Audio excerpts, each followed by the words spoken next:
Okay, right, so today we're going to be doing a circular walk around about 2.5, maybe 3 miles with my 2 little dogs. Such a lovely place. The last time I was out here was about, I don't know, 30 years ago, I suppose. This particular part where I'm stood right now in this particular wood.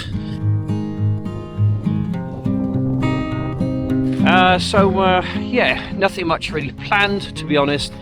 I'm just out for just a very sociable walk with my dogs this morning, giving them some exercise, giving them their morning routine.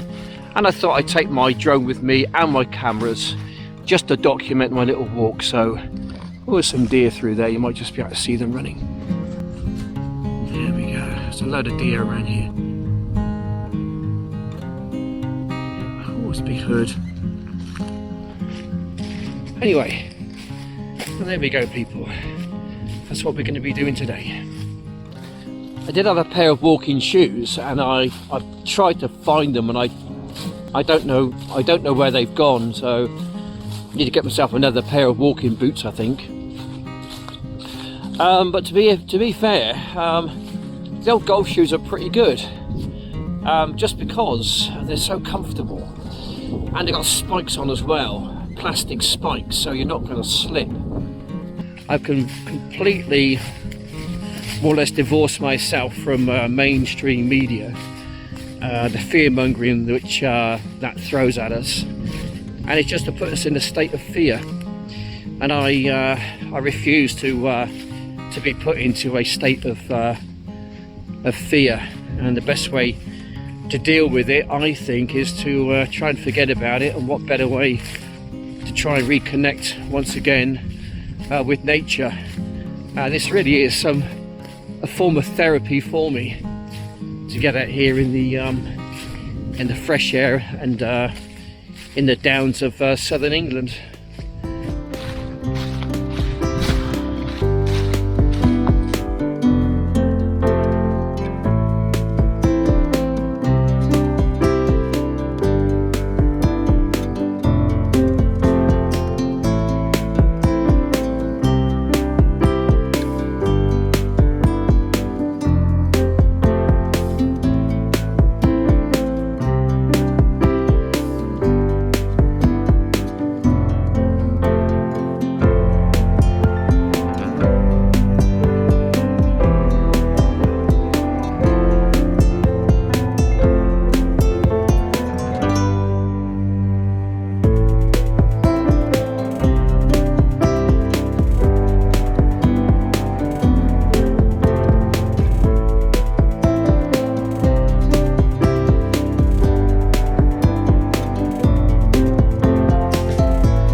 Coming up to a place called Weathercock Hill. You can't see it, I'll get a bit closer to it over there, but there is a weathercock just over there. Hence the name Weathercock Hill.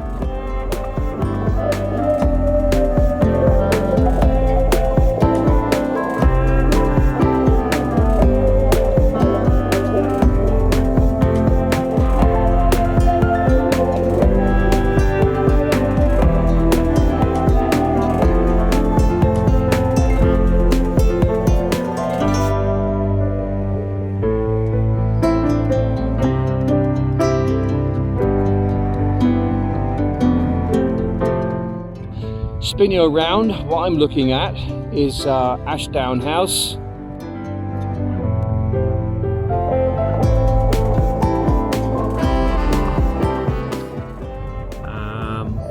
Yeah, that's kind of like a chocolate box house, as it were. Bit of history about that, it's quite interesting. Surrounded by really quite lovely countryside here. and that was specially selected by Charles I, I believe, for the Queen of Bohemia back in 1564 or something like that, I think it was. Anyway, it was quite a long time ago.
Okay, right, so we've come off the hillside up there, Weathercock Hill, just over there.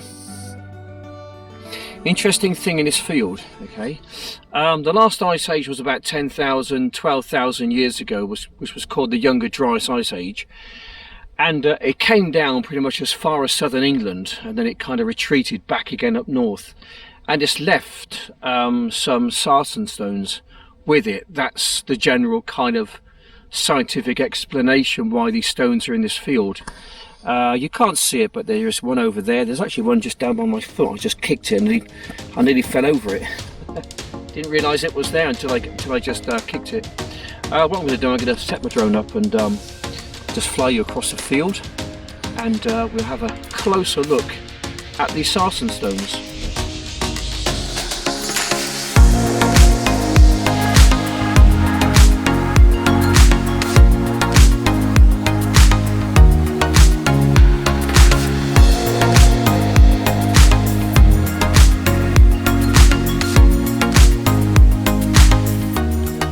The name Sarsen is likely to come from Saracen, meaning foreign or alien.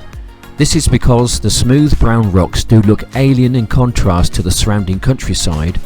Locally they are sometimes called grey weathers because, in the half-light, they are said to look like sheep.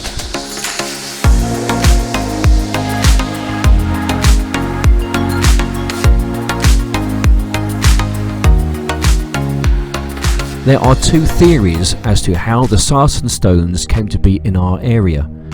The first is that they are truly of foreigners and were carried from far afield by the great glaciers which covered much of Britain in an early ice age.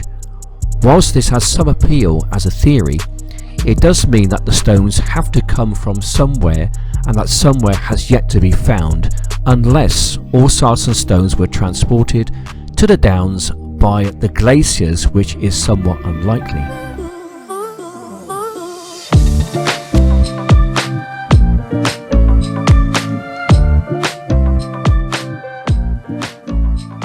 Locally, at the same time or just after the great chalk deposits were laid down, from about 65 million years ago, the chalk seabed gradually rose to become land, and the layers of alluvial sand and clay were deposited over it.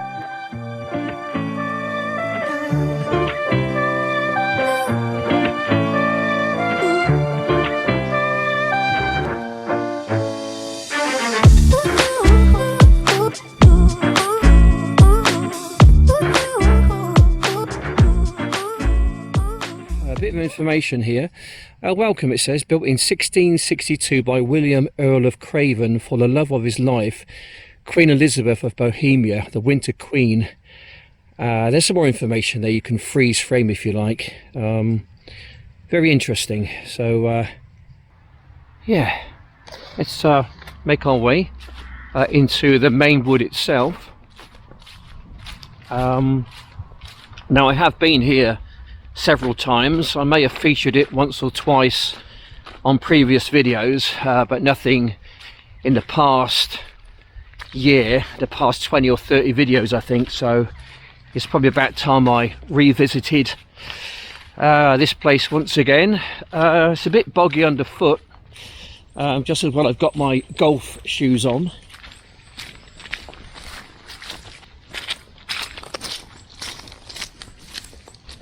I really do need to invest in a decent pair of walking shoes or walking boots.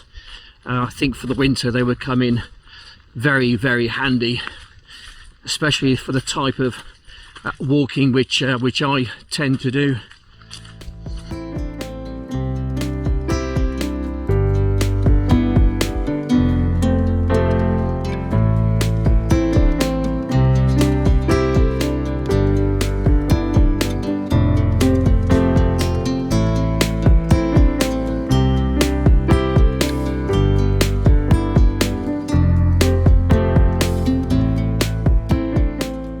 This is Alfred's Castle. It's a small Iron Age hill fort situated behind Ashdown Park in the civil parish of Ashbury in Oxfordshire.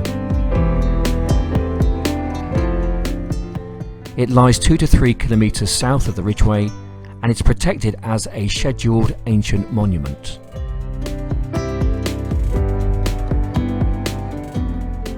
It has a large enclosure attached that shows as a crop mark. Excavations have shown this to be contemporary with a small enclosure. Started in the 6th century BC, the hill fort was established within a series of late Bronze Age linear ditches and revealed much evidence for occupation within it.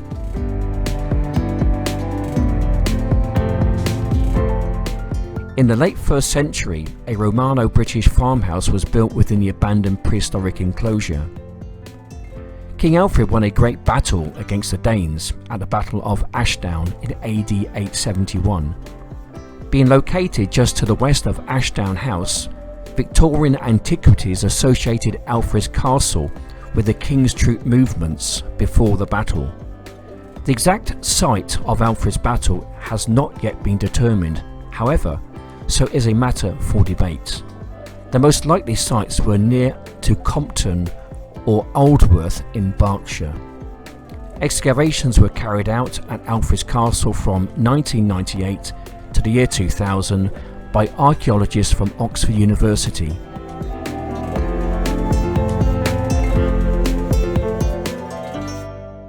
That's a National Trust building, and we can't go any further than the barrier there, so we won't fly by drone close to it in any way, just because you've got to respect people's privacy. And also there's enough idiots out there with drones anyway who are probably going to do that, so I don't want to be part of that crew. To be honest, they do give decent drone flyers a bad name, because when you've got one of these things in your hand, basically, you know, you can have a lot of fun with it, but also you can really annoy people, so let's not do that. Anyway, we're going to be heading this way, down the avenue. We've got about a 3/4 of a mile walk, I guess, about a mile walk back to my car. It's been a good walk, to be fair. It's been pretty windy up the top there. I did put my drone up, and once or twice it did seem to be bouncing all over the place, but it kind of recovered quite well. So yeah, I got some nice shots up there.